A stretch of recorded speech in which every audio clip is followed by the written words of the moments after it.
এই ভাইয়া ভাইয়া আমাকে একটু সাহায্য করুন, একটা গুন্ডা আমাকে তাড়া করতেছে, আমাকে একটু সাহায্য করুন। ঠিক আছে, আপনি তাড়াতাড়ি করে গাড়িতে বসে যান। আপনাকে ধন্যবাদ। এই ভাই, আপনি কি একটা মেয়েকে যেতে দেখেছেন এখান দিয়ে? ও ভাইয়া, সেই মেয়েটা তো সামনে দৌড়ে চলে গেল। আচ্ছা, লোকটি আপনাকে ধাওয়া করতেছে কেন? লোকটি হচ্ছে একটা সাইগো টাইপের, সুন্দরী মেয়ে দেখলে ঠিক থাকতে পারে না। সামনে একটা মার্কেট আছে, ওখানে একটু নামিয়ে দেন। ঠিক আছে, এখনই যাচ্ছি। হ্যাঁ, আমি মার্কেটের সামনে চলে এসেছি, এবার আপনি নামতে পারেন। ও আমার তো মনেই ছিল না আমার পার্কে যেতে হবে। ভাইয়া পার্কে যাওয়া থাক। কেন, আপনি তো একটু আগেই বললেন।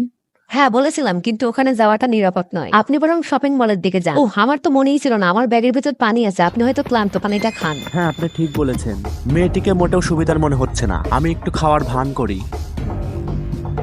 তোমার কাজ শেষ হয়েছে? কোনো মতে দেরি করো না, তাড়াতাড়ি করে ওকে নিয়ে যাও। ও আচ্ছা, এই ছিল তোদের মনে, তারা এখন আমি গাড়িটা লক করে দিচ্ছি। কি ব্যাপার, গাড়ি তো লক হয়ে গেল? গাড়ির চাবি আমার কাছে, আমি যখন বলবো তখনই গাড়িটা যাবে, তখনই গাড়িটা আনলক হবে।